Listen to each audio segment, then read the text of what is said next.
നമസ്കാരം, JB ജംഗ്ഷനിലേക്ക് സ്വാഗതം. വെള്ളിത്തിരയിലും mini സ്ക്രീനിലും ഒരുപിടി നല്ല കഥാപാത്രങ്ങളെ സമ്മാനിച്ച ശേഷം നമ്മുടെ കാഴ്ചവട്ടത്ത് നിന്ന് മാഞ്ഞുപോയ മറഞ്ഞുപോയ ഒരു അഭിനേത്രിയെയാണ് JB ജംഗ്ഷനിൽ അതിഥിയായി ഞങ്ങൾ കൊണ്ടുവരുന്നത്. അത് മറ്റാരുമല്ല, സ്വന്തം പ്രേക്ഷകരുടെ സ്വന്തം ശാന്തികൃഷ്ണയെ സ്വാഗതം ചെയ്യാം. ശാന്തികൃഷ്ണ, ഒരുപാട് കാലമായിട്ടുണ്ടാവുമല്ലേ ഒരു അഭിമുഖത്തിൽ പങ്കെടുത്തിട്ടുണ്ട്? പക്ഷെ അതിൻ്റെ യാതൊരു പരിഭ്രമവും ഒന്നുമില്ലല്ലോ. ഇപ്പം വളരെ ശാന്തമായി ഇരിക്കുന്നു തോന്നുന്നുണ്ടോ? അങ്ങനെ ശാന്തികൃഷ്ണ തന്നെയായിട്ടായിരിക്കുന്നു ഇപ്പം, ഒരു കുഴപ്പമില്ല. പണ്ട് അന്നും ഇന്നും എല്ലാം ഒരേപോലെ തന്നെയാണ്. No difference. മനസ്സിൽ വിഷമമുണ്ടോ? ഒരു ചെറിയൊരു ഇനിയിപ്പോൾ ഇയാൾ എന്തൊക്കെയാ ചോദിക്കാൻ പോകുന്നത്? വിഷമമില്ല. നിങ്ങളുടെ ഷോ കുറേ കണ്ടിട്ടുണ്ട്. അങ്ങനെ കോൺട്രവേഴ്സീസ് കൊണ്ടുവരുന്നു. ബ്രിട്ടാസിന്റെ ഷോ എന്ന് പറയുമ്പോൾ ഇങ്ങനെയാണെന്ന് ആൾക്കാർ പറഞ്ഞ് കുറേ കേട്ടിട്ടുണ്ട്. പറഞ്ഞ് പേടിപ്പിച്ചോ? വരരുത്. കുറച്ചൊക്കെ പേടിപ്പിച്ചിട്ടുണ്ടായിരുന്നു. മലയാള സിനിമയിൽ നല്ല ഒരുപാട് കഥാപാത്രങ്ങളെ നൽകിയ ശേഷം പിന്നെ മിനി സ്ക്രീനിലും ഒരുപാട് സംഭാവന ചെയ്തു. അതിനുശേഷം പെട്ടെന്ന് അങ്ങോട്ട് പോയി. സ്വാഭാവികമായിട്ടും മലയാള പ്രേക്ഷകർക്ക് അറിയണം, എവിടെയാണ് ശാന്തികൃഷ്ണ, എന്താണ് ശാന്തികൃഷ്ണ, എങ്ങനെയാണ് ശാന്തികൃഷ്ണൻ ഇപ്പോൾ ഇരിക്കുന്നത്. പക്ഷെ വലിയ മാറ്റമൊന്നുമില്ല. വലിയ മാറ്റമില്ല. ആദ്യം വന്ന സമയത്ത് ഇങ്ങനെയായിരുന്നു. പക്ഷേ അങ്ങനെ നോക്കുമ്പോൾ ഒത്തിരി മാറ്റമുണ്ട്. മലയാള സിനിമയിൽ നിന്ന് മാറുന്ന സമയത്തുള്ള രൂപത്തിൽ നിന്ന് വലിയൊരു മാറ്റം ശാന്തികൃഷ്ണയ്ക്ക് സംഭവിച്ചിട്ടുണ്ട്. ഒരു പക്ഷേ വിഷ്ണുലോകത്തിലൊക്കെ കണ്ടിട്ടുള്ള അതേ ശാന്തികൃഷ്ണയുടെ രൂപഭാവങ്ങൾ തന്നെയാണ് ഇപ്പോഴും ഈ അഭിമുഖത്തിൽ എനിക്ക് കാണാൻ കഴിയുന്നത്. അപ്പോൾ ഇത്രയൊക്കെ ഇതൊക്കെ ഫിഗറൊക്കെ മെയിൻറ്റെയിൻ ചെയ്ത സ്ഥിതിക്ക് വേണമെങ്കിൽ നെക്സ്റ്റ് ക്വസ്റ്റ്യൻ എന്താ എനിക്കറിയാം. അഭിനയിക്കാൻ പോവാണ്, ഇനിയിപ്പോൾ വരുമോ? ഇനി തിരിച്ചുവരവുകളുടെ വലിയ വലിയ ഗാഥകളാണ് സിനിമയ്ക്ക് പറയാനുള്ളത്. ഇപ്പോൾ മലയാള സിനിമയിൽ നിന്ന് കുറേ കാലം മാറി നിന്നവരൊക്കെ ഒന്നൊന്നായിട്ട് പയ്യെ തിരിച്ചു വരികയാണ്. ഇല്ല, എനിക്ക് തോന്നില്ലേ? വേണമെങ്കിൽ ശാന്തികൃഷ്ണയെ പ്രേരിപ്പിക്കാൻ വേണ്ടി ഞാൻ ഒരാളിവിടെ കൊണ്ടുവരട്ടെ. ഒരു പ്രേരണ കുറ്റം വേണേൽ എൻ്റെ മുകളിൽ അടിച്ചേൽപ്പിക്കാതെ വേറെ ആളുടെ മുകളിൽ അടിച്ചേൽപ്പിക്കാം, കൊടുക്കട്ടെ. ശാന്തിയെ കാണുന്നത് ചില്ലിന് ശേഷം കുറേ വർഷങ്ങൾ കഴിഞ്ഞാണ്. അപ്പോൾ ഈ പ്രോഗ്രാമിന് പങ്കെടുക്കുന്നു എന്നറിഞ്ഞതിൽ വളരെയധികം സന്തോഷമുണ്ട്. സിനിമയിൽ നിന്ന് മാത്രമല്ല, മാധ്യമങ്ങളിൽ നിന്ന് പോലും വിട്ടുനിന്ന് കേരളത്തിന് പുറത്താണ് ഇപ്പോൾ ജീവിക്കുന്നത്. ഇത്രയും വലിയൊരു സൈലൻസ്, ഒരു ഗ്യാപ്പ് ഉണ്ടാകാൻ എന്താണ് കാരണം? ഞാൻ ചോദിക്കുന്നതിനേക്കാൾ വളരെ സമർത്ഥമായി ആർജവത്തോടെ കൃത്യമായ കാര്യങ്ങൾ മനസ്സിലാക്കിക്കൊണ്ട് ജലജ ചോദിക്കുന്നു. സത്യത്തിൽ ഞാൻ സിനിമയിൽ വന്നത് തന്നെ ഇറ്റ് വാസ് നോട്ട് പ്ലാൻഡ് അല്ല. ഞാൻ ഒരിക്കലും അത് ഒരു സിനിമ പ്രൊഫഷനായിട്ട് എടുക്കണമെന്നോ അങ്ങനെ ഒന്നും വിചാരിച്ചിട്ടല്ല വന്നത്. ഞാൻ ബോംബെയിൽ ആ സമയത്ത് ജനിച്ച് വളർന്ന് ബോംബെയിൽ പഠിച്ചുകൊണ്ടിരുന്ന സമയത്താണ് എനിക്ക് ഓഫർ വരുന്നത്. ഭരതൻ സാറാണ് ആദ്യം എന്നെ നിദ്ര എന്ന പടത്തിൽ വിളിക്കുന്നത്. അപ്പോൾ എൻ്റെ ചേട്ടൻ സുരേഷ് കൃഷ്ണ ഓൾറെഡി കെ ബാലചന്ദ്ര സാറിൻ്റെ അസോസിയേറ്റ് ആയിരുന്നു. സോ ചേട്ടൻ ആ സമയത്ത് ചെന്നൈയിലാണ്, ഞാൻ മുംബൈയിലാണ്. അപ്പോൾ അങ്ങനെ വന്നുകൊണ്ടിരുന്ന സമയത്ത് അവിടെ അങ്ങനെ ജീവിച്ചിരിക്കുന്ന സമയത്താണ് ഇവർ വിളിച്ചിട്ട് എന്നോട് ചോദിച്ചു ഇൻട്രസ്റ്റഡ് ആണോ എന്ന്. അപ്പോൾ ആ സമയത്ത് ഞാൻ ഓൾറെഡി ഒരു ഭരതനാട്യം ഡാൻസറാണ്, ബട്ട് ഒരിക്കലും പ്രൊഫഷണലായിട്ട് അങ്ങനെ ചെയ്യാനൊന്നും തുടങ്ങിയിട്ടൊന്നുമില്ല. സോ ആ സമയത്ത് ചേട്ടൻ വിളിച്ചിട്ട് എന്നോട് ചോദിക്കുന്നു, ഇങ്ങനെ ഭരതൻ സാർ വിളിക്കുന്നു, ഒരു പടത്തിന് ഇങ്ങനെ അഭിനയിക്കാൻ നിനക്ക് താല്പര്യമുണ്ടോ? ഓൾറെഡി ഒരു ആർട്ടിനോട് താല്പര്യമുള്ള ഒരു കൂട്ടത്തിലായിരുന്നു ഞാൻ പണ്ടേ, കൊച്ചിലെ മുതൽ. സോ ഞാൻ പറഞ്ഞു വൈ നോട്ട്. കാരണം അത് ആ രീതിയിലേ ഞാൻ ചിന്തിച്ചിട്ടുള്ളൂ. ചിലപ്പോൾ നമ്മൾ വലിയൊരു സന്തോഷം തോന്നിയോ? ഭയങ്കര ഹാപ്പി ആയിരുന്നു. ബിക്കോസ് ഒരു ന്യൂ വേൾഡ് ആണ്. I mean something new. Then സ്കൂളിലുള്ളപ്പോൾ നമ്മൾ പ്ലേസ് ചെയ്തിട്ടുണ്ട്, സ്കൂൾ ഡ്രാമയിൽ അഭിനയിച്ചിട്ടുണ്ട്, പക്ഷേ സിനിമയിൽ we haven't gone. So why not? I just thought of it as അങ്ങനെ നമ്മൾ ഒരു ജോലി ചെയ്യുന്നു, അങ്ങനെ ഒരു തോന്നിയിട്ടുള്ളൂ. അല്ലാതെ നമ്മൾ വീണ്ടും ഒരു ഫിലിം വേൾഡിലോട്ട് പോകുന്നു അങ്ങനെ ഒന്നും തോന്നിയില്ല. അങ്ങനെ ആദ്യം ഭരതൻ്റെ നിദ്രയിൽ അഭിനയിക്കുന്നു. യഥാർത്ഥത്തിൽ ഭരതനെ പോലുള്ള വളരെ പ്രഗത്ഭനായിട്ടൊരു സംവിധായകൻ്റെ കീഴിൽ വളരെ പ്രധാനപ്പെട്ട റോളിൽ വരുവാൻ കഴിഞ്ഞു എന്നുള്ളത് തന്നെ വലിയൊരു ഭാഗ്യമാണ്. ഒരുപക്ഷെ ശാന്തികൃഷ്ണനെക്കുറിച്ചുള്ള ഒരു ജീവചരിത്രം എഴുതുമ്പോൾ അതിൽ എഴുന്നേൽക്കുന്ന ഒരു സുവർണ്ണ ഏടുകളിലൊന്ന് ഭരതൻ്റെ ചിത്രത്തിലൂടെ ആദ്യമായി സിനിമയിലേക്ക് കാലെടുത്ത് തീർച്ചയായിട്ടും ഡെഫിനറ്റ്ലി. ലളിത ചേച്ചി എൻ്റെ ആദ്യത്തെ അമ്മ സിനിമയിൽ. അന്ന് എത്ര കിലോ ഉണ്ടായിരുന്നു? തൂക്കി നോക്കിയിട്ടില്ല. തൂക്കി നോക്കിയിട്ടില്ല. ബട്ട് ആ ഒരു ഏജിൽ I think that was perfect.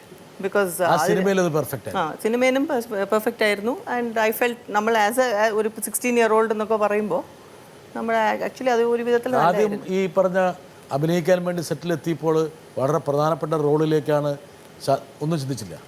ഒരു ടെൻഷനും ഇല്ലായിരുന്നു. ഇറ്റ് വാസ് ഇൻഫാക്ട് ആദ്യം ഞങ്ങളുടെ ഒരു ഫോട്ടോഷൂട്ടായിരുന്നു. ഈ ചെന്നൈയിൽ ഭരതൻ സാർ വിളിച്ചപ്പോൾ എൻ്റെയും പിന്നെ വിജയ് മേനൻ ആയിരുന്നു ഫസ്റ്റ് ഹീറോ. അപ്പോൾ ഞങ്ങളുടെ ഒരുമിച്ചുള്ള ഫോട്ടോ ഷൂട്ട് പോലെ ആയിരുന്നു ചെന്നൈയിൽ. അത് സ്ഥലത്തിൻ്റെ പേരെനിക്ക് ഓർമ്മയില്ല. അവിടെ വെച്ചിട്ടായിരുന്നു അപ്പോൾ അത് കഴിഞ്ഞിട്ട് പിന്നെ ഷൂട്ടിംഗ് തുടങ്ങിയത് കോവളം, തിരുവനന്തപുരത്ത് കോവളത്ത് ബീച്ചിലാണ്. അപ്പോൾ ഫസ്റ്റ് ഡയലോഗൊന്നുമില്ല. എനിക്ക് മലയാളം ഇപ്പോഴും ശരിക്കും അറിയില്ല, എന്നാലും പറയുകയാണ് ഫസ്റ്റ് ഒട്ടും അറിയില്ലായിരുന്നു Malayalam. I use to understand, പക്ഷേ മലയാളം സംസാരിക്കാൻ ഒത്തിരി ബുദ്ധിമുട്ട്. അപ്പോൾ ഫസ്റ്റ് ഷോട്ട് തന്നെ ഡയലോഗ് തന്നില്ല. ഭരതൻ സാർ ആദ്യത്തെ ഒരു 2 ദിവസമൊക്കെ കോവളത്ത് ഈ ജസ്റ്റ് സോങ്സിന്റെ ഷോർട്സ് അങ്ങനെയൊക്കെ ജസ്റ്റ് മോണ്ടാജ് പോലെയൊക്കെ എടുത്ത് അപ്പോൾ അത് ആ ഒരു സീക്വൻസസ് ആയതുകൊണ്ട് കുറേ കൂടെ നമ്മൾ അതിൽ കംഫർട്ടബിളായി. അപ്പോൾ അത് കഴിഞ്ഞിട്ടാണ് പിന്നെ ചേച്ചിയുടെ കൂടെ ഉള്ള ഈ ഷോർട്സ് ഒക്കെ എടുത്തിട്ട് പിന്നെയാണ് കറക്റ്റ് ഒരു ഓർഡറിലാണ് ആ പടം തന്നെ ശരിക്കും പറഞ്ഞ് എടുത്തത്. എന്നുവെച്ചാൽ കുറച്ചും കൂടെ നമ്മൾ എല്ലാവരായിട്ടും ഒന്ന് പരിചയപ്പെട്ട് കഴിഞ്ഞിട്ടാണ് പിന്നെ കുറേ കൂടെ ഇമോഷണൽ സീൻസ് ഒക്കെ എടുക്കാൻ തുടങ്ങിയതും. So it was A wonderful experience. പക്ഷേ ലളിത ചേച്ചി ഒരു അമ്മയായിട്ടുള്ളത് കൊണ്ട് വളരെ കംഫർട്ടബിൾ ആയിരുന്നു. ഭയങ്കര കംഫർട്ടബിൾ ആയിരുന്നു ചേച്ചി ശരിക്കും. പിന്നെ ഒരു ഡെഫിനറ്റ് ആയിട്ടും അവരൊക്കെ എൻ്റെ സ്കൂളാണെന്ന് തന്നെ പറയാം. ഭരതൻ സാർ ആയാലും ശരി, ലളിത ചേച്ചി ആയാലും ശരി, അതിലുള്ള എല്ലാ വെറ്ററൻസ് ആയിട്ടുള്ളവരെല്ലാം നമ്മളൊരു ന്യൂ കോമർ ആണെന്ന് പോലും അവർ ചിന്തിക്കാതെ നമ്മൾ ഒരു സ്വന്തം മോളെ പോലെയാണ് ശരിക്കും പറഞ്ഞാൽ ചേച്ചി. ആ ഷോർട്സ് ഒക്കെ ഓരോന്നും വരുമ്പോഴും വളരെ നന്നായിട്ട് ഇതിപ്പോൾ കണ്ടില്ല. ഇപ്പം തന്നെ എനിക്ക് തോന്നുന്നു ഈ ഒരു ഷോട്ട് ഫസ്റ്റ് ഒരു മൂവി ആണെന്ന് I don't think you would have felt. അതായത് ഈ സിനിമയുടെ ഒരു പ്രത്യേകത, ഒന്ന് ശാന്തികൃഷ്ണ ആദ്യമായിട്ട് അഭിനയിച്ചൊരു പടമാണെന്ന് ആരും പറയില്ല. അതാണ് അത് അത് ഡെഫിനറ്റ്ലി ഇവരുടെ വലിയൊരു കൈയുണ്ട് അതിൽ. തുടക്കക്കാരിയുടെ പ്രത്യേകിച്ച് ഒരു തരത്തിലുള്ള ഒരു പോസ്റ്റേഴ്സോ ജസ്റ്റേഴ്സോ അതിൽ കാണാനില്ല. വളരെ എക്സ്പീരിയൻസ്ഡ് ആയ ഒരാൾ അഭിനയിക്കുന്ന പോലെ. ഒരുപക്ഷെ മുംബൈയിലെ വീട്ടിൽ ഇതുപോലെയൊക്കെ തന്നെയായിരിക്കും വേണമെങ്കിൽ ശാന്തികൃഷ്ണ ജീവിച്ചിട്ടുണ്ടാവുക. ഇത്ര ഒരു റൂറൽ ഏരിയ അല്ല മുംബൈ ഓഫ് കോഴ്സ്. ആ ഒരു അറ്റാച്ച്മെന്റ് ഇന്നും ഉള്ളതുകൊണ്ട് അന്നും എനിക്ക് ആ ഒരു അമ്മ എന്ന് പറയുമ്പോൾ ആ ഒരു അറ്റാച്ച്മെന്റ് എല്ലാ കാര്യങ്ങളും അതുപോലെ തന്നെ ആവർത്തിക്കപ്പെട്ടു. മാത്രമല്ല ഈ സിനിമയിൽ വേറൊരു പ്രത്യേകത, വളരെ ബോൾഡായിട്ട് ശാന്തികൃഷ്ണ അഭിനയിച്ചു. ഒരുപക്ഷെ തുടക്കക്കാരിക്ക് ഉണ്ടാകാത്ത ഒരു ധൈര്യം.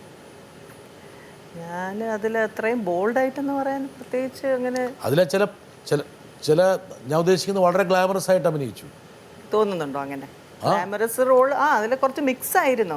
റൂറൽ ഐ മീൻ ഒരു വില്ലേജ് ഗേളും പിന്നെ കുറച്ചും കൂടെ ഒരു മോഡേൺ ആയിട്ട് ആ സോങ്സിലൊക്കെ സോങ്സിലൊക്കെ നല്ല മിങ്കിൾ ചെയ്ത് അഭിനയിക്കുന്നതിനൊന്നും യാതൊരു മടിയും ഉണ്ടായിരുന്നില്ല. ഒരു വൈക്ലഭ്യം ഉണ്ടായിരുന്നു. ഡെഫിനറ്റ് ആയിട്ടും ഉണ്ടായിരുന്നു. ഇൻഫാക്ട് അതിനുശേഷം ഒരുപാട് എന്നെ കുറിച്ച് തന്നെ ടച്ച് മീ നോട്ട് ഗേൾ എന്ന് തന്നെ ഒരു ഇത് തന്നെ ഉണ്ടായിരുന്നല്ലോ. തമിഴ്നാട്ടിലും മറ്റേ തമിഴ് പടത്തിലും പോകുമ്പോഴും എല്ലാം ഇതുപോലെയായിരുന്നു. അതുപോലെ സീനാണെങ്കിൽ ശാന്തികൃഷ്ണൻ അഭിനയിക്കില്ല. അതൊരു വലിയ ഇതായിട്ട് പിന്നെ ഫസ്റ്റ് തൊട്ടേ ഞാൻ ചോദിക്കും അങ്ങനത്തെ സീൻസ് ഉണ്ടെങ്കിൽ ഞാൻ ഭരതൻ സാറിന്റെ പടത്തിൽ യൂഷ്വൽ പടങ്ങളിലെക്കാട്ടിലും നിദ്ര കാണുമ്പോൾ എനിക്ക് തോന്നുന്നില്ല സാർ അങ്ങനത്തെ ഒരു വിഷ്വൽസ് ആയിരിക്കും. വളരെ ഐ ഡോണ്ട് നോ, ഞാൻ അത് ഒരിക്കലും പേടിച്ചിട്ട് അത് പറയാതിരുന്നിട്ടില്ല.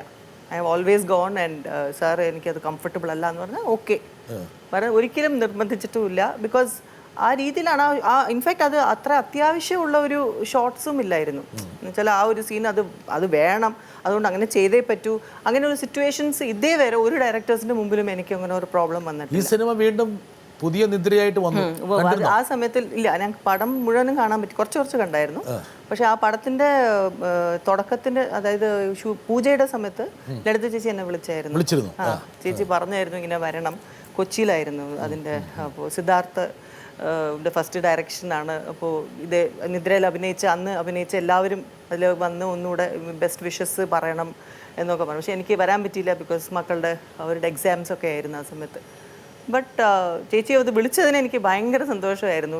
ഒത്തിരി വർഷം കഴിഞ്ഞിട്ടാണ് ചേച്ചി സംസാരിക്കുന്നത്. ശാന്തികൃഷ്ണ ആരെയും വിളിക്കാറില്ല. ഞാൻ പണ്ട് അങ്ങനെയായിരുന്നു. ശാന്തികൃഷ്ണ ഇവിടെ നിന്ന് പോയ ശേഷം പിന്നെ കേരളം എന്നുള്ളൊരു സംസ്ഥാനം ഉണ്ടെന്ന് തന്നെ ശാന്തികൃഷ്ണൻ മറന്നുപോയി എന്നാണ് ചില ആൾക്കാർ പറയുന്നത്. ഇല്ല, ഞാൻ മറന്നിട്ടില്ല ഒരിക്കലും. കാരണം അഥവാ ഇവിടെയൊക്കെ വരുവാണെങ്കിൽ തന്നെ ആരും അറിയാതെ വന്നൊരൊറ്റ പോക്കാണ്. അറിയാതെ എങ്ങനെ വരാം? പഴയ സഹപ്രവർത്തകർ, സുഹൃത്തുക്കൾ, പണ്ട് ജോലി ചെയ്യുന്ന ആൾക്കാർ, അവരെ ഒന്നും ഇപ്പോൾ ഇല്ല, ഞാൻ ഇപ്പോൾ മാത്രമല്ല പണ്ടും ഞാൻ അങ്ങനെയായിരുന്നു.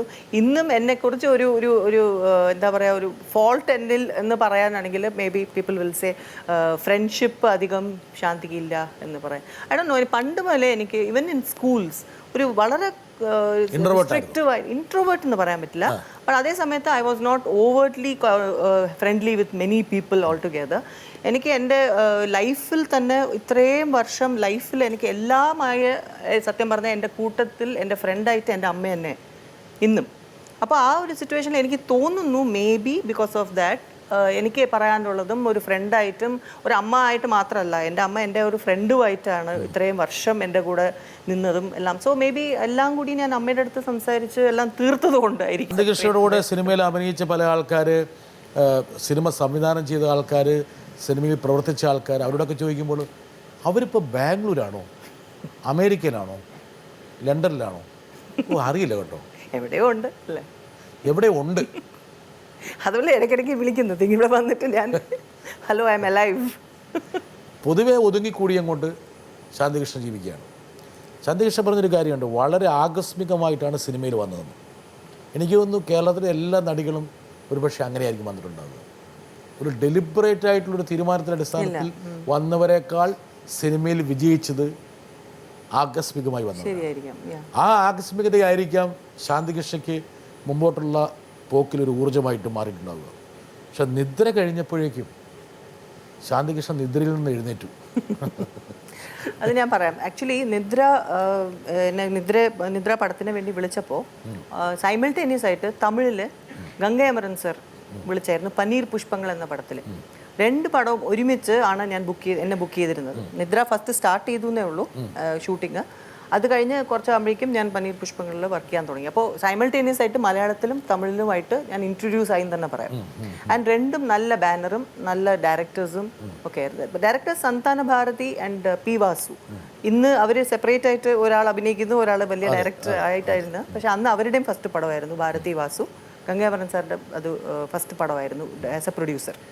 സോ അതിലും എന്നെ ക്ഷണിച്ചു. അപ്പോൾ അതിനും ഞാൻ ഊട്ടിയിലാണ് അതിൻ്റെ ഷൂട്ടിംഗ് ഒക്കെ ചെയ്തത്. അപ്പോൾ ഇൻഫാക്ട് ഇറ്റ് വാസ് ഒരു എന്താ പറയുക, this was also like I said unexpected ആണ്. ഞാൻ നിദ്ര അഭിനയിക്കാൻ വേണ്ടി മാത്രം മദ്രാസിൽ വന്നു. അതേ സമയത്ത് അവർ പനീർ പുഷ്പങ്ങളിൽ വിളിക്കുന്നു. അപ്പോൾ ഓട്ടോമാറ്റിക്കലി ഇങ്ങനെ ഒരു പടം കഴിഞ്ഞ് അടുത്ത പടം, ഒരു പടം കഴിഞ്ഞ് അടുത്ത പടം അങ്ങനെ വന്നുകൊണ്ടിരുന്നു. It was not at all like you said planned അല്ലായിരുന്നു. പ്ലാൻഡ് അല്ല, പലപ്പോഴും പ്ലാൻഡ് ആക്കുമ്പോഴാണ് ഒന്നും നടക്കാതെ പോകുന്നത്. പ്ലാൻഡ് അല്ലാത്തതുകൊണ്ട് നടന്നു പോയി. നല്ല ക്യാരക്ടേഴ്സ് വന്നുകൊണ്ടിരുന്നു. ഞാൻ അതിങ്ങനെ അങ്ങനെ തെന്നിന്ത്യൻ സിനിമയിൽ വളരെ തിരക്കേറിയ നടിയായിട്ട് ശാന്തികൃഷ്ണൻ മാറി. മലയാളത്തിൻ്റെ പ്രിയ നടി എന്നുള്ള ഒരു പട്ടം ശാന്തികൃഷ്ണൻ അറിയാതെ ശാന്തികൃഷ്ണയ്ക്ക് വെച്ച് തന്നു ആൾക്കാർ. അതിൽ ചില മുഹൂർത്തങ്ങൾ, ചില പാട്ടുകൾ, സീക്വൻസസ്, ചില റോളുകൾ, ചില തലങ്ങളൊക്കെ ശാന്തികൃഷ്ണയ്ക്ക് അതിൽ സഹായകരമായി വന്നു. One of my favourite movies Chillu. ഈ പടത്തിൻ്റെ ഒരു തീവ്രത എനിക്ക് തോന്നുന്നു ജലജ, ശാന്തികൃഷ്ണ, നെടുപടി വേണു, ഈ 3 പേരും ആ കാലഘട്ടത്തിലെ യുവതലമുറയുടെ ഹരങ്ങളായി മാറി. അതിലെ പാട്ടുകളും. അതെ, ഈ പാട്ട് ഇപ്പോഴും മൂളാത്തൊരു ചെറുപ്പക്കാരുണ്ടാവില്ല. ഇപ്പോൾ ന്യൂ ജനറേഷനൊക്കെ വന്നുവെങ്കിൽ പോലും എനിക്കൊന്ന് ശാന്തികൃഷ്ണൻ പോലും ഇപ്പോൾ വീട്ടിലിടയ്ക്ക് ഒന്നും മൂളുന്ന പാട്ട് തന്നെ. അതിങ്ങനെ അടുക്കളയിലൊക്കെ, അടുക്കളയിൽ നമ്മൊരു കാര്യം ഞാൻ സ്റ്റുഡിയോയിൽ നിന്ന് മൂളിക്കളയാം. എൻ്റെ ഫേവറേറ്റ് പടം ഞാൻ പറഞ്ഞില്ലേ ചില്ല്. മോസ്റ്റ്ലി എവിടെയെങ്കിലും പടം പറഞ്ഞു കഴിഞ്ഞാൽ തന്നെ എനിക്ക് അറിയാവുന്ന 2 ലൈൻ എന്ന് പറഞ്ഞാൽ എനിക്ക് തോന്നുന്നു ഒരു വട്ടം. ശരി, വരട്ടെ.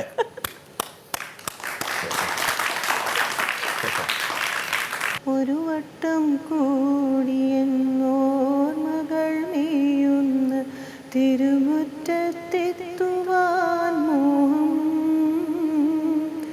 ഒരു വട്ടം കൂടിയെന്നോർമകൾ നീയുന്ന തിരുമുറ്റത്തെത്തുവാൻ മോഹം. തിരുമുറ്റത്തൊരു കോണിൽ നിൽക്കുന്നൊരാ നെല്ലി മരമൊന്നുളുത്തുവാൻ മോഹം. മരമൊന്നുളുത്തുവാൻ മോഹം. അടരുന്ന കായ്മണികൾ കൊഴിയുമ്പോൾ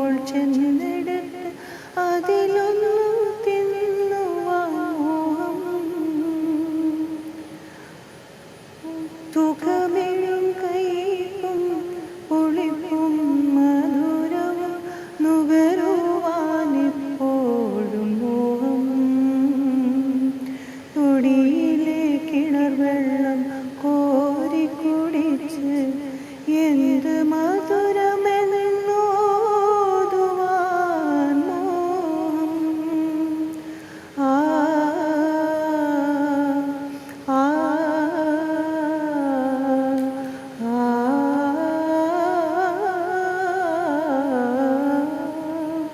ഓ സൂപ്പറായി. Thank you. ശാന്തികൃഷ്ണയെ കൊണ്ട് എന്തുകൊണ്ട് ആരും പാടിപ്പിച്ചില്ല? ഞാൻ പാടിയിട്ടുണ്ട് സ്റ്റേജിലൊക്കെ ചില ഷോസ് വരുമ്പോ. ഞാൻ പാടാനൊരു ഓഫർ തരട്ടെ? ആണോ? ആ സീരിയസ് ആയിട്ട്. അത്രയ്ക്കും ഉണ്ടോ? You sung well. എന്ന കാരണം വെച്ചാൽ യാതൊരു ഓർക്കസ്ട്രയുടെ പിന്നെ സപ്പോർട്ടും ഇല്ല. ഞാൻ മേ ബി എൻ്റെ ഒരു കർണാട്ടിക് മ്യൂസിക്കിന്റെ ബാക്ക്ഗ്രൗണ്ട് ഉണ്ടായിരുന്നുകൊണ്ടായിരിക്കാം. ഞാൻ 4 കൊല്ലം പഠിച്ചിട്ടുണ്ട് കർണാട്ടിക് മ്യൂസിക് ഇൻ ബോംബെ. അതിനുശേഷം അതിനുള്ള ഓപ്പർച്യൂണിറ്റീസും ഇല്ലായിരുന്നു. ശാന്തികൃഷ്ണയുടെ അഭിനയ വൈഭവം അതുപോലെ നൃത്ത വൈഭവത്തെ കുറിച്ചൊക്കെ മലയാള പ്രേക്ഷകർക്ക് അറിയാം. പക്ഷെ ഇങ്ങനെ പാട്ട് പാടാനുള്ള ഒരു കഴിവിനെ കുറിച്ച് കണ്ട JB ജംഗ്ഷനിൽ വന്നുകൊണ്ടാണ് ഇപ്പോൾ ഈ ഒരു കഴിവ് ഇപ്പോൾ പ്രേക്ഷകർ അറിയാൻ പോകുന്നത്. Thank you. ഇനി ഒരുപാട് സംഗീത സംവിധായകന്മാർ മിക്കവാറും ശാന്തികൃഷ്ണയുടെ പുറകെ വരാൻ സാധ്യത. അടുത്തത് പ്ലേ ബാക്ക് സിംഗിങ് ആയിട്ട്. അതെ അതെ അതെ. മലയാള സിനിമയെ ശാന്തികൃഷ്ണ ഗ്രൗണ്ട് ചെയ്തു. പഴയ പോലുള്ള അതിഭാവുകത്വമുള്ള ഒരു കഥാപാത്രങ്ങളിൽ നിന്ന് നമ്മുടെ ഇടയിൽ അവർ നെസ്റ്റോറായിട്ടുള്ള ആൾക്കാർ, അങ്ങനെ സാധാരണ മനുഷ്യന്മാരുടെ കഥയാണത് പറഞ്ഞത്. അതാണ് ഈ ഒരുപക്ഷെ ചില്ലിൻ്റെ ഏറ്റവും വലിയ വിജയം. അതുപോലെ തമിഴിലും ഓർമ്മയുണ്ട് ശിവപ്പ് മല്ലിയാണോ? That was my second movie in Tamil. Chandrasekhar, Vijayakanth അവരൊക്കെ ഫസ്റ്റ് മൂവീസ്, എല്ലാവരുടെ ഒരു ഏകദേശം ഫസ്റ്റ് മൂവീസ് ആണെന്ന് തോന്നുന്നു. ചന്ദ്രശേഖർ, വിജയകാന്ത് മോസ്റ്റ്ലി എല്ലാ പടങ്ങളും കുറെ ഗ്ലിസറിൻ കുപ്പിയും കൊണ്ടല്ലേ സെറ്റിലോട്ട് പോകുന്നതെന്ന് പറയുന്ന പോലെ. തമിഴിൽ അഭിനയിക്കുമ്പോൾ എനിക്കത് കാണുമ്പോൾ എനിക്ക് സ്വന്തമായിട്ട് എനിക്ക് തന്നെ ചിരി വരുന്നത് അതല്ല. തമിഴിൽ അഭിനയിക്കുമ്പോൾ എപ്പോഴും I was not very comfortable. കാരണം ഇച്ചിരി ഓവറായിട്ട് അഭിനയിക്കാനുള്ള ഒരു ടെൻഡൻസി ഉണ്ട്. ചില ഡയറക്ടേഴ്സ് വേർ ഓക്കെ. പക്ഷെ നമ്മൾ മലയാളത്തിൽ അഭിനയിച്ചിട്ട് പിന്നെ തമിഴിൽ പോകുമ്പോൾ എനിക്കത് ഇച്ചിരി ഒരു സാധാരണ ബിഹേവ് ചെയ്താൽ മതി. So comfortable. മലയാളത്തിൽ ശരിക്കും വളരെ കംഫർട്ടബിളും നമ്മുടെ ഒരു വളരെ ഹോംലി എന്ത് ഷോട്ടാണെങ്കിലും നമ്മൾ അതിന് അത് പോകുമ്പോൾ തന്നെ ഒരു നാച്ചുറൽ ഫീലിംഗ് ആണ് നമുക്കത്. വീട്ടിൽ ഞാൻ സംസാരിക്കുന്ന പോലെ തന്നെ നമ്മൾ അതിന് റിയാക്ട് ചെയ്യുന്നതും ബാക്കി ആർട്ടിസ്റ്റും അങ്ങനെ റിയാക്ട് ചെയ്യുന്നതും ഒക്കെ. പക്ഷേ തമിഴിൽ അങ്ങനെയല്ല. അവർ first of all main problem എന്ന് വെച്ചാൽ ഡയലോഗ് അങ്ങ് ബൈഹാർട്ട് ചെയ്യാൻ പറയും. നമുക്ക് ഫസ്റ്റ് മുതലേ മലയാളത്തിൽ തുടക്കം വന്നപ്പോൾ ബൈഹാർട്ട് ചെയ്യുന്ന ഒരു സിറ്റുവേഷൻ ഉണ്ടായിരുന്നു. Because I never knew Malayalam. അതുകൊണ്ട് നമ്മൾ ആ എന്ത് ഡയലോഗ് ഉണ്ടെങ്കിൽ തലേ ദിവസം കൊണ്ടു തന്ന് അത് നമ്മൾ ബൈഹാർട്ട് ചെയ്തിട്ടേ നമുക്ക് പിറ്റേ ദിവസം സെറ്റിൽ പോകാൻ പറ്റുള്ളൂ. പക്ഷേ തമിഴിൽ ഇന്നും വലിയ ആർട്ടിസ്റ്റ് ആണെങ്കിൽ ആരായാലും അവർ ഡയലോഗ് കംപ്ലീറ്റ് ബൈഹാർട്ട് ചെയ്തിട്ടേ അവർ പറയും. അപ്പോൾ ഒരു പ്രോബ്ലമായിട്ട് വരുന്നത് നമ്മൾ ബൈഹാർട്ട് ചെയ്യാൻ പറ്റാത്തതുകൊണ്ട് ഇപ്പോൾ നമ്മൾ അഭിനയിക്കുമ്പോൾ ദാറ്റ് വാസ് വാട്ട് ഹാപ്പൻസ്. അപ്പോൾ ഈ മലയാളത്തിലാകുമ്പോൾ നമുക്ക് പ്രോംപ്റ്റിംഗ് ഉണ്ട്. പക്ഷേ അതേ സമയത്ത് തമിഴ് ആർട്ടിസ്റ്റിനാണെങ്കിലും പ്രോംപ്റ്റ് ചെയ്ത് കൊടുത്താൽ അവർക്ക് അഭിനയിക്കാൻ പറ്റില്ല. അവർക്ക് അത് ഭയങ്കര ഡിസ്റ്റർബിംഗ് ആണ്. ആക്ച്വലി ഞാൻ നേർക്ക് നേർ എന്നൊരു പടം അഭിനയിച്ചായിരുന്നു. അത് നേർക്ക് നേർ എന്ന് പറഞ്ഞിട്ട് രഘുവരൻ്റെ വൈഫായിട്ട് സൂര്യയുടെ ഫസ്റ്റ് പടം. അവസാനത്തെ പടമാണ് ഇതോടെ തമിഴിൽ നിന്ന് ഇവിടെ പറഞ്ഞു അല്ലേ? രഘുവരനൊക്കെ ഭയങ്കര ട്രാജഡി ആയിപ്പോയി. എത്ര ടാലന്റഡ് ആയിട്ടുള്ളൊരു നടനാണ്. അതെ പിന്നെ ഡെഫിനറ്റ്ലി അതുകൊണ്ട് ഈ പടത്തിലാവുമ്പോൾ നമുക്ക് ഈ ഓവർ ആക്ടിങ്ങിന്റെ പ്രശ്നം വരുന്നില്ല. ബിക്കോസ് ഈ മൊത്തം സെറ്റ് അങ്ങനെയായിരുന്നു. Director Vasanth was also of that school. K ബാലചന്ദ്രന്റെ സ്കൂളാണെങ്കിലും അവർ കുറച്ചുകൂടെ ഈ എന്താ പറയുക ലേറ്റസ്റ്റ് ആൾക്കാരുടെ ഒരു അത് വളരെ സട്ടിലായിട്ടുള്ള അഭിനയത്തിൽ വിശ്വസിക്കുന്ന ഒരു ഡയറക്ടറാണ് വസന്ത്. സോ അതുകൊണ്ട് രഘുവരൻ പിന്നെ ഈസ് ആൻ ഓസം ആക്ടർ. അപ്പോൾ അങ്ങനെയൊക്കെ വരുമ്പോൾ ഇറ്റ് വാസ് എനിക്ക് ഈ ഒരു സിറ്റുവേഷനിൽ വളരെ നല്ല ഒരു റോളായിരുന്നു, എല്ലാം ചെയ്തായിരുന്നു. പക്ഷേ ഈ പ്രോബ്ലം മാത്രം ഈ ഡയലോഗ് ബൈഹാർട്ട് ചെയ്യുന്ന ഒരു സിറ്റുവേഷൻ വന്നപ്പോഴായിരുന്നു എനിക്ക് ടെൻഷൻ. അപ്പോൾ വസന്ത് പറയായിരുന്നു ഇവരൊക്കെ മലയാളം ആർട്ടിസ്റ്റാണ്, അവർ 100% അവർക്ക് പ്രോംപ്റ്റ് ചെയ്യും. കാരണം എത്ര വട്ടം പോയി നമ്മൾ ആ ഷോട്ട് എടുക്കാൻ പറ്റും. രഘുവരൻ പാവം ബൈഹാർട്ട് ചെയ്ത ഡയലോഗ് അങ്ങ് സുഖമായിട്ട് പറയുക. ഞാനിവിടെ നടന്നു കഴിഞ്ഞ് കുറേ പോവും നമുക്ക് മൈൻഡ്, കാരണം ഇതല്ലേ പ്രോംപ്റ്റ് ചെയ്യുമെന്ന് അവിടെ പോകും പകുതി ആകുമ്പോഴേക്കും മറന്നു പോകും. അപ്പോൾ പിന്നെ ഇല്ലല്ല sorry sir I have to prompt ചെയ്ത് കൊടുക്കുക. പ്രോംപ്റ്റ് ചെയ്യുമ്പോൾ പിന്നെ സുഖമായിട്ട് ഒറ്റ ഷോട്ട് കൊണ്ട് നമ്മൾ ചെയ്തു പോകുമ്പോൾ കണ്ടോ ഇതാണ് അവരുടെ ഒരു സുഖം. മമ്മൂക്ക, മോഹൻലാൽ വരെ എല്ലാവർക്കും നമുക്ക് പ്രോംപ്റ്റ് ചെയ്ത് നമ്മൾ ആ ശീലിച്ചു പോയി. ബട്ട് തമിഴിൽ ഇറ്റ്സ് വെരി ഡിഫിക്കൾട്ട്. ആ ഒരു കാര്യത്തിൽ ആയതുകൊണ്ടായിരിക്കാം ഞാൻ കുറേയൊക്കെ തമിഴ് അങ്ങ് കുറച്ച് ഒഴിവാക്കിയത്. ഐ വാസ് മോർ മലയാളത്തിൽ ശാന്തി കൃഷ്ണ അങ്ങോട്ട് ഇന്നിങ്സ് അങ്ങ് ആരംഭിച്ചു വിട്ടിട്ട് 80കളിലെ നായിക ആരാന്ന് ചോദിച്ചാൽ അതിൽ വരുന്ന 1-2 പേരെ എടുത്താൽ അതിലൊന്ന് ശാന്തി കൃഷ്ണ. ഒരുപാട് സിനിമകൾ അപ്പോഴേക്കും സിനിമ പ്രൊഫഷനാക്കി മാറ്റി, കരിയറാക്കി മാറ്റി. പിന്നെ തിരിച്ചു ആക്കി മാറ്റിയതല്ല ആയിപ്പോയതാണ്. പക്ഷെ എന്താ വെച്ചാൽ ഞാൻ മറ്റേ പഠിത്തമൊന്നും സ്റ്റോപ്പ് ചെയ്ത് അതൊന്നും ചെയ്തിട്ട് അങ്ങനെ കരിയർ ഇതായിട്ട് കോളേജ് പഠനം പൂർത്തിയാക്കിയോ? പിന്നെ കംപ്ലീറ്റ് ഗ്രാജുവേറ്റ് ചെയ്ത ഗ്രാജുവേറ്റ് ചെയ്തു. പാസ്സായോ? പിന്നെ പാസ്സായോ? നല്ല മാർക്സ്, നല്ല മാർക്സ് ഉണ്ടോ? പിന്നെ ഫസ്റ്റ് ക്ലാസ് ഉണ്ട്. പിന്നെ ഉണ്ട്. ഒരു കൈ കൊടുക്ക് ഇതിനിടയ്ക്കൊക്കെ പഠിച്ച് അത് വന്ന് അഭിനയിക്കുന്ന സമയത്ത് അത് പഠിച്ച് പോയി എഴുതി. I had to finish the exam. അങ്ങനെ ഒരു ഇതിലായിരുന്നു ഞാൻ. കാരണം അല്ലെങ്കിൽ കുറെ കഴിയുമ്പോൾ ഇതിൽ നിന്നൊക്കെ പുറത്ത് പോയി കഴിയുമ്പോൾ പിന്നെ ആൾക്കാർ ചോദിക്കും എത്ര പഠിച്ചു എന്ന്. ചോദിക്കുന്നില്ല, ആരും 10ാം ക്ലാസ്സും ഗുസ്തിയാന്ന് പറയാൻ പറ്റില്ലല്ലോ. അങ്ങനെ പറയാൻ പറ്റായ എന്തോ എത്രയോ പേരുണ്ടാവും അങ്ങനെ. എന്തിനാ വലിയ വലിയ ആർട്ടിസ്റ്റ് എത്രയോ പേരുണ്ട്. കമൽഹാസൻ അതെ മെയിൻ ഒരു ആർട്ടിസ്റ്റ് തന്നെ അങ്ങനെ. But doesn't matter as long anyway, as they are. you are very clear that you should study അല്ലേ? എനിക്ക് വളരെ ഇമ്പോർട്ടൻ്റ് ആയിരുന്നു. And I did that also. അത് കഴിഞ്ഞിട്ട് പിന്നെ ഓഫ് കോഴ്സ് ഞാൻ അഭിനയിക്കാൻ കണ്ടിന്യൂ ചെയ്തു. ശാന്തി കൃഷ്ണയുടെ അഭിനയത്തിൻ്റെ സബരി ഇങ്ങനെ ആരംഭിക്കുന്നു. 80കൾ തിരക്ക് കയറുന്നു. ഈ സിനിമയൊക്കെ ഓർമ്മയുണ്ടോ? വിസ ഇതൊക്കെ കാണാറുണ്ടോ? പിന്നീട് കാണില്ല. ഞാൻ അങ്ങനെ പടം അങ്ങനെ വല്ലപ്പോഴും ടി വി കാണിക്കില്ലേ നിങ്ങൾ പഴയ പടം? ഓഫ് ചെയ്തില്ല. എന്തിന്? എന്നാലും പഴയ രൂപവും ഭാവവും ഒന്നും കാണണ്ട എന്ന് വിചാരിച്ചു. അങ്ങനെയൊന്നുമില്ല. ഞാൻ ഇൻഫാക്ട് അത് കാണും. ഞാൻ പല നടന്മാരെ ഇന്റർവ്യൂ പറയും, ഓ ആ പടം ഒന്ന് കാണാനേ പറ്റില്ല. ഇല്ല അങ്ങനെ ഒരു പടം ഇടുകയാണെങ്കിൽ ഞാൻ കാണും. എൻ്റെ മക്കളെ വിളിച്ച് ഞാൻ കാണിച്ചു കൊടുക്കും. നിന്നെ പണ്ടത്തെ അമ്മ കണ്ടോടാ ഇങ്ങനെ ഇരിക്കുന്നത്. അത് പിള്ളേരുടെ മുമ്പിൽ അമ്മയ്ക്ക് പോസ്റ്റ് അടിക്കാൻ വേണ്ടി പറഞ്ഞല്ലേ? ശരി. അത് കാണിക്കുമ്പോൾ അവര് ആ എന്നൊക്കെ പറഞ്ഞങ്ങ് പോകും. അതല്ലാതെ അങ്ങനെ പിന്നെ ഓഫ്കോഴ്സ് നമ്മുടെ അതിൻ്റെ എന്താ പറയുക അഭിനയിക്കുന്ന ഇത് കാണുമ്പോൾ നമുക്ക് ചിരിയൊക്കെ വരും. ഞാൻ പറഞ്ഞില്ലേ ചില ഷോട്ടൊക്കെ കാണുമ്പോൾ അയ്യോ ഇത്രയും ഓവറായിപ്പോയെന്നോ അതോ അല്ലെങ്കിൽ ഇത് ഇത്ര ആർട്ടിഫിഷ്യലാണ്, കൈയൊക്കെ ചിലപ്പോൾ ഇങ്ങനെ ഡാൻസർ സ്റ്റൈലിൽ ഇങ്ങനെയൊക്കെ വരും. അതൊക്കെ നമുക്കത് 2-3 സിനിമ കഴിഞ്ഞപ്പോഴും ആൾക്കാർ പറഞ്ഞു ശാന്തി കൃഷ്ണ സിനിമ സെലക്ട് ചെയ്യുന്ന കാര്യത്തിൽ നല്ല പ്ലാനിങ് ഒക്കെ ഉണ്ട്. എന്താ കാരണം എന്ന് വെച്ചാൽ നല്ല സ്റ്റോറീസ്, പിന്നെ നല്ല പാട്ടിൻ്റെ സീക്വൻസൊക്കെയുള്ള ഒരുപാട് നല്ല സിനിമകൾ. അതിൽ സെലക്ഷനിൽ എന്തെങ്കിലും ഒരു വൈഭവം ശാന്തി കൃഷ്ണ കാണിക്കുന്നുണ്ടെന്ന് പോലും പറഞ്ഞവരുണ്ട്. ഒരു പ്ലാനിങ് അവിടെ ഉണ്ടായിരുന്നു അതെയോ? വളരെ ഇല്ല. ഇൻഫാക്ട് ഈ പാട്ടുകളുടെ കാര്യത്തിൽ ഐ വാസ് വെരി ലക്കി. എന്നുവെച്ചാൽ ഒത്തിരി നല്ല നല്ല പാട്ടുകളായിരുന്നു എൻ്റെ മിക്ക സിനിമകളിലും. അതുകൊണ്ട് അങ്ങനെ തന്നെ കുറേ പടങ്ങൾ ആൾക്കാർക്ക് ഇന്നും മൈൻഡിലുണ്ട്. കാരണം ആ പടം പാട്ടുകളാണ് ഒരുപക്ഷെ എപ്പോഴും നമ്മളെ ജീവിപ്പിച്ചു. അതെ മംഗളം നേരുന്നു. അതെൻ്റെ ആ ഒരു പീരീഡിലെ ലാസ്റ്റ് ഫിലിമായിരുന്നു. മംഗളം നേരുന്നു. കറക്റ്റ് പടത്തിൻ്റെ പേരും അങ്ങനെ ആയിപ്പോയി. ആ ഒരു 80s പീരീഡിൽ എൻ്റെ ലാസ്റ്റ് ഫിലിമായിരുന്നു. കഴിഞ്ഞു. അത് കഴിഞ്ഞ് ഞാനിപ്പോൾ കാണിച്ച 2 സിനിമയിലും ഒരു കഥാപാത്രമുണ്ട്, ശ്രീനാഥ്. അതൊക്കെ ശാന്തികൃഷ്ണയുടെ ജീവിതത്തിലെ ഔദ്യോഗിക ഭാഗങ്ങളാണ്. അതൊന്നും അങ്ങനെ പെട്ടെന്ന് ഞാൻ വിചാരിച്ചാലോ ശാന്തികൃഷ്ണ വിചാരിച്ചാലോ മാറ്റാൻ പറ്റില്ല. ചോദ്യം ഞാൻ എപ്പോഴും വിശ്വസിക്കുന്ന ഒരു കാര്യം എന്ന് വെച്ചാൽ past is history, future is A mystery, present is A gift, enjoy it.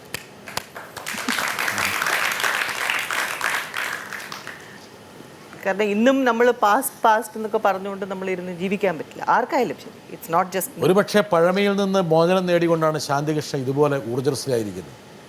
ആ ഒരു വികാര വിക്ഷോഭത്തിൽ അടിപ്പെട്ട് അതിൽ അങ്ങോട്ട് തീർന്നു പോയിരുന്നെങ്കിൽ ഇന്നിങ്ങനെ എനിക്ക് ശാന്തികൃഷ്ണ ഇങ്ങനെ ഒരു ഉല്ലാസം. all these things could have made me more strong. അതുകൊണ്ടാകാം. പിന്നെ തീർച്ചയായിട്ടും നമ്മുടെ ലൈഫിൻ്റെ ഓരോരോ ലെസൺസിൽ നിന്ന് നമ്മൾ പഠിക്കണം. And I always teach my children, നമ്മൾ ഒരിക്കലും അതിൽ നിന്ന് ഒരു നെഗറ്റിവിറ്റി അല്ലാതെ നമ്മൾ അതിൽ നിന്ന് എങ്ങനെയാണ് പോസിറ്റീവായിട്ട് പുറത്തോട്ട് സ്ട്രോങ്ങറായിട്ട് നമുക്ക് ജീവിക്കാൻ പറ്റും, പുറത്തോട്ട് വരാൻ പറ്റും എന്ന് നമ്മൾ പഠിക്കണം. It's not failures are there in every one's life, പക്ഷേ it should be a stepping stone to success.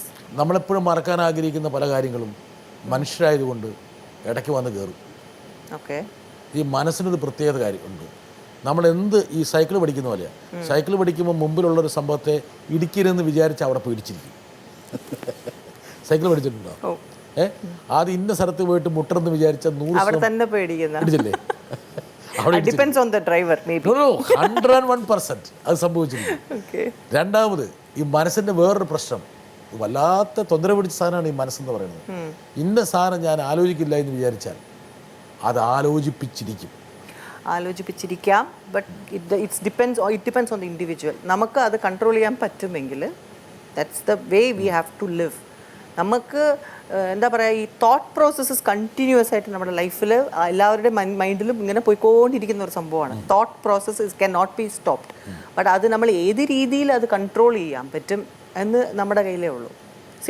എപ്പോഴും ഫിലോസഫി ആയിട്ട് ചിന്തിക്കുകയാണെങ്കിൽ may be people will think, ഇപ്പോൾ നമുക്ക് തോട്ട് പ്രോസസ്സസ് പോയിക്കൊണ്ടിരുന്നാൽ നമ്മൾ ക്വയറ്റായിട്ട് എന്തിനായി മെഡിറ്റേറ്റ് ചെയ്യുന്നതെന്ന് പറയും. ഇപ്പോൾ മെഡിറ്റേറ്റ് നമ്മൾ മിണ്ടാതിരിക്കുന്നത് എന്തുകൊണ്ടാണെന്ന് വെച്ചാൽ you allow the thought processes to just pass through you. അതിനങ്ങനെ പിടിച്ചു നിർത്തരുത്. നമ്മൾ you flow with the tide എന്ന് പറയുന്ന പോലെ അത് പിടിച്ചു നിർത്തരുത്. അപ്പോൾ അതങ്ങനെ തന്നെ ആ ഒരു വേദനയാണെങ്കിലും നമ്മൾ ആ വേദനകൾ ഇങ്ങനെ മൈൻഡ് മിണ്ടാതിരുന്നു കഴിഞ്ഞാൽ you allow the thoughts to pass through your heart or mind. അതങ്ങനെ പൊയ്ക്കോളും. ദെൻ ആഫ്റ്റർ ദാറ്റ് അത് എത്ര എഫക്റ്റ് ഉണ്ടാവില്ല. കറക്റ്റാണ്. ഇപ്പം ശാന്തികൃഷ്ണ പറഞ്ഞ വേറെ പോയിട്ടുണ്ട്. അതായത് പല ആഗണൈസിങ് മോമെൻറ്റ്സും കുറേ കഴിയുമ്പോൾ ഭയങ്കര ഹ്യൂമറസ് മൊമെൻറ്റ്സ് ആയി വരും. കറക്റ്റ്. അതായത് പണ്ട് നടന്നിട്ടുള്ള നമുക്കുണ്ടായിട്ടുള്ള വേദനകളൊക്കെ പിന്നീട് ഒരു തമാശയായിട്ട് വരും. അതുകൊണ്ടാണ് ഞാൻ ശാന്തികൃഷ്ണനോട് അഭിമുഖത്തിന് മുമ്പ് പറഞ്ഞത്, നമുക്ക് സംസാരിച്ച് പോകാം. ഒരു 10-20 വർഷം കൂടെ കഴിയുമ്പോൾ മുത്തശ്ശിയൊക്കെ ആയി കഴിയുമ്പോൾ അത് പറയാതെ ഒരു മണ്ടത്തരമായിരുന്നല്ലോ, എന്തൊരു തമാശയാകുമായിരുന്നു എന്ന് ചിന്തിക്കുമായിരുന്നു. ശാന്തികൃഷ്ണ ഒരുപാട് വിഷമം പിടിച്ച മുഹൂർത്തങ്ങളെ അതിജീവിച്ച് ഇപ്പോഴത്തെ ഈ ഒരു ഉല്ലാസവതിയായൊരു പ്രൗഡ് വനിതയായി മാറിയതിൽ ഞങ്ങൾക്കെല്ലാം സന്തോഷമുണ്ട്. അത് ശാന്തികൃഷ്ണയുടെ ഇനിയുള്ള എല്ലാ പ്രവർത്തനങ്ങളിലും അത് ഉണ്ടാകട്ടെ എന്ന് ആശംസിച്ചുകൊണ്ട് ന്യായം വ്യക്തമാക്കുന്നു. മമ്മൂട്ടിയായിട്ടുള്ള ആദ്യ സിനിമയാണത് അല്ല? 80s ഇൻഫാക്ട് ഞാൻ പറയാം, മമ്മൂക്കയുടെ കൂടെ ആദ്യം ഞാൻ അഭിനയിച്ച മമ്മൂക്ക എൻ്റെ ബ്രദറായിട്ടാണ്. അതിൽ ഞാൻ ആ പടത്തിൽ ഒരു ഇടിയും മിന്നലും എന്ന പഴയ ഒരു പടം, PG വിശ്വംഭരൻ സാറിൻ്റെ പടമായിരുന്നു. അതിൽ രതീഷായിരുന്നു ഹീറോ. രതീഷ് ഞാൻ എൻ്റെ ബ്രദറായിട്ടാണ് മമ്മൂക്ക വരുന്നത് അതിൽ. അത് കഴിഞ്ഞ് പിന്നെ ഒരു I think within a span of a year Himavahini എന്നൊരു പടമായിരുന്നു. അതിൽ മമ്മൂക്ക എൻ്റെ ഹസ്ബൻഡായിട്ട് ഒരു ക്യാരക്ടറാണ്, ഞങ്ങൾ ഹീറോയിനായിട്ട്, രതീഷ് എൻ്റെ ബ്രദറായിട്ട്. It was span of within a year the whole thing was അങ്ങനെ. അതുപോലെ ഞാൻ അവരുടെ ശരിക്കും പറഞ്ഞ ഒരു റൈറ്റ് ഫ്രം ദാറ്റ് പ്ലേസ് എനിക്ക് കാണാൻ പറ്റുമായിരുന്നു മമ്മൂക്കയുടെ കൂടെ അഭിനയിച്ച്. പിന്നെ കുറേ പടങ്ങൾ ചെയ്തിട്ടുണ്ട് ഞാൻ അതിനുശേഷം. ഐ ഹവ് ഡൺ അതെന്തുമായിരുന്നു, സാഗരം ശാന്തം എന്നൊരു പടം. അത് കഴിഞ്ഞ് സുഹൃതമായിരുന്നു. ഐ തിങ്ക് മമ്മൂക്കയുടെ വളർച്ചയുടെ ഗ്രാഫ് ശാന്തികൃഷ്ണ വളരെ അടുത്ത് നോക്കി കണ്ടു. ലാൽജി എന്നാണ് ഞാൻ വിളിക്കുന്നത്. മോഹൻലാൽ ആക്ച്വലി മോഹൻലാൽ എല്ലാവരും ലാലേട്ട എന്ന് വിളിക്കും. പക്ഷെ ഞാൻ അതേപോലെ മമ്മൂക്ക ലാല് ഞങ്ങളൊക്കെ ഒരുമിച്ച് ആ ഒരു സ്റ്റേജിൽ പൂർണിമ ജയറാം, പൂർണിമ ഭാഗ്യരാജ് ഇപ്പോൾ.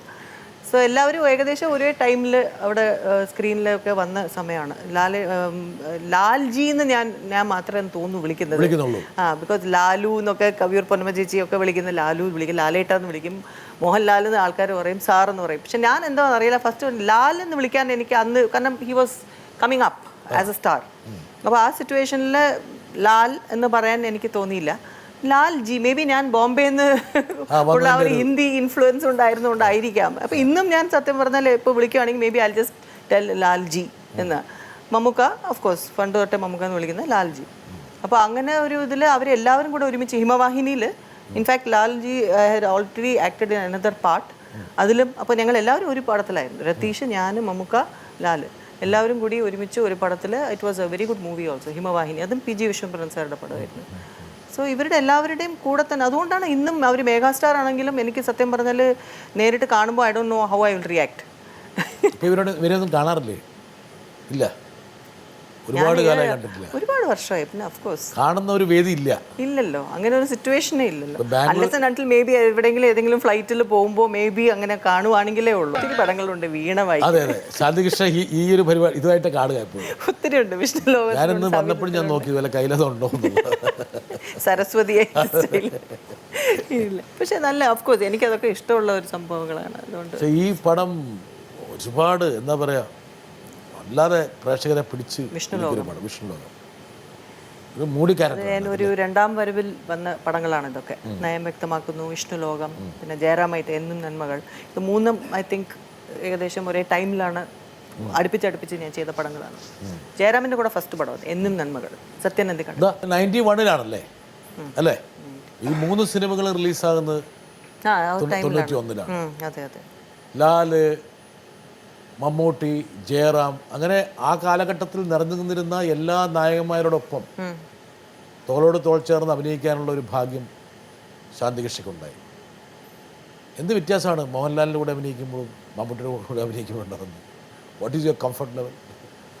ഞാൻ പറഞ്ഞില്ലേ ഫസ്റ്റ് മുതലേ 80s നിങ്ങൾ അഭിനയിക്കുമ്പോഴേ സെയിം കാറ്റഗറി പോലെ തന്നെയാണ് മമ്മൂക്കയും ഞാനും ലാലും ഒക്കെ വന്നത്. അതുകൊണ്ട് വീണ്ടും അവരുടെ കൂടെ അഭിനയിക്കുമ്പോൾ ഓഫ്കോഴ്സ് ദേ ആർ സ്റ്റാർസ് ആ സമയത്ത്. എന്നാലും അഭിനയിക്കുമ്പോൾ കംഫർട്ട് ലെവൽ എന്ന് പറഞ്ഞാൽ ഏത് ആർട്ടിസ്റ്റിൻ്റെ കൂടെ ചെയ്യുമ്പോൾ എങ്ങനെയാണ് അതേപോലെ തന്നെയാണ്. ഐ ഡോണ്ട് ഹാവ്, കാരണം മേ ബി ആ സമയത്ത് ന്യൂ കമറായിട്ട് വന്നിരുന്നുവെങ്കിൽ മേ ബി മമ്മൂക്കയുടെ കൂടെ അഭിനയിക്കുന്നു എന്നോ അല്ലെങ്കിൽ ലാൽ ഇവരൊക്കെ സ്റ്റാർ ആകുന്നതിന് മുമ്പ് തന്നെ ഇവരോടുകൂടെ അഭിനയിച്ചുകൊണ്ട് തന്നെ മേ ബി പ്രത്യേകിച്ചൊരു ഭാവം ഉണ്ടായിരുന്നു. പക്ഷെ ഒരൊറ്റ ഒരു വ്യത്യാസം ഉണ്ടായിരുന്നു വെച്ചാൽ നിദ്രയിൽ അഭിനയിക്കുമ്പോൾ ഫസ്റ്റ് ടൈം ക്യാമറയുടെ മുമ്പിൽ വരുമ്പോൾ ഒരു ടെൻഷനും ഇല്ലായിരുന്നു. പക്ഷെ നയം വ്യക്തമാക്കുന്ന വരുമ്പോഴേക്കും കോൺഷ്യസ് ആയി. അതുകൊണ്ടായിരിക്കാം എനിക്ക് ഭയങ്കര ടെൻഷൻ. ബാലേന്ദ്രമേനോന്റെ പടമല്ലേ, മേനൻ സാറിൻ്റെ അടുത്ത് പറയും ഇങ്ങനെ എനിക്ക് I am really tensed, dialogue വരുന്നില്ല. സോ എന്ത് പറ്റി ശാന്തി, ഫസ്റ്റ് പടം പോലെ ഒക്കെ ചെയ്യുന്നത്? ഞാൻ പറയും എനിക്ക് ഫസ്റ്റ് പടമാണ്, ഇത്രയും ഗ്യാപ്പ് കഴിഞ്ഞിട്ട് വീണ്ടും ഞാൻ അഭിനയിക്കുമ്പോൾ ഒരു ഫസ്റ്റ് പടത്തിൻ്റെ ഒരു ഫീലിംഗ് ആണ്. ഫസ്റ്റ് പടത്തിൽ എനിക്ക് ടെൻഷൻ ഇല്ലായിരുന്നു, പക്ഷേ now I am really tensed എന്ന് പറഞ്ഞ്. പിന്നെ ഐ ഡോണ്ട് നോ, പിന്നെ of course it was A awesome movie. എനിക്ക് ഭയങ്കര ഇഷ്ടമുള്ള ഒരു ക്യാരക്ടർ. ഫസ്റ്റ് പടത്തിൽ അഭിനയിക്കുമ്പോൾ ശാന്തികൃഷ്ണയ്ക്ക് ഓഡിയൻസ് മുമ്പിലില്ല. മേ ബി അത് അങ്ങനെ ചിന്തിച്ചിട്ടില്ല. എന്നുവെച്ചാൽ പ്രേക്ഷകരെ കുറിച്ച് ചിന്തയില്ല. പിന്നീടുള്ള പടങ്ങളിലൊക്കെ പ്രേക്ഷകരുടെ പ്രേക്ഷകരെങ്ങനെ എടുക്കുന്നതിനുള്ള ആണോ എന്തോ അങ്ങനെയാണോ അതോ മൈൻഡ് കൊണ്ട് എനിക്ക് അത് പറ്റുമോ എന്നൊരു പേടിയായിരുന്നോ എന്ന് വരെ സംശയമുണ്ട്. Because there was after a lot from in my life ഒരു വലിയൊരു ഗ്യാപ്പിന് ശേഷമാണ് ഞാൻ വീണ്ടും അഭിനയിക്കാൻ വരുന്നു. സോ ഒരു mentally I was not prepared maybe, I don't know. ആ സമയത്ത് മലയാള സിനിമയിൽ എത്രയോ നല്ല കഥാപാത്രങ്ങളെ അവതരിപ്പിക്കാനുള്ള ഭാഗ്യം ഉണ്ടാകുമായിരുന്നു. നമുക്കൊന്നും റിഗ്രറ്റിംഗ് ഇല്ല. Because that was how life is suppose to be for me maybe already. Life എഴുതിയൊരു തിരക്കഥ അതായിരുന്നു, സ്ക്രിപ്റ്റ് അതായിരുന്നു. അതാ ഞാൻ പറഞ്ഞത്. എൻ്റെ ചേട്ടൻ പറയുന്ന ഒരു കാര്യമുണ്ട്, സുരേഷ് ചേട്ടൻ പറയുന്നത്, നമ്മൾ ചേട്ടൻ ഡയറക്ടറാണെന്ന് പറയുമ്പോൾ ചേട്ടൻ പറയും ഓഫ്കോഴ്സ് നമ്മളെല്ലാം ഡയറക്ടർ ആണ്, ശരിയാണ്. പക്ഷേ നമ്മുടെ മുകളിൽ ഒരു ഡയറക്ടറുണ്ട്. അദ്ദേഹം ഓൾറെഡി എല്ലാവരുടെയും ക്യാരക്ടേഴ്സും സ്ക്രിപ്റ്റും സ്ക്രീൻ പ്ലേ എല്ലാം റെഡിയാക്കി വെച്ചേക്കുക. നമ്മളെല്ലാം ജസ്റ്റ് ആക്ടേഴ്സാണ്. അങ്ങനെ നമ്മൾ ആക്ച്വലി കുറേ സിറ്റുവേഷൻസ് വരുമ്പോൾ അങ്ങനെ ചിന്തിക്കുമ്പോൾ it actually helps. I don't know, എൻ്റെ കാര്യത്തിൽ സൂപ്പർ ഡയറക്ടറാണ് എന്ന് വെച്ച് നമ്മൾ ഒന്നും ചെയ്യാതിരിക്കുകയല്ല.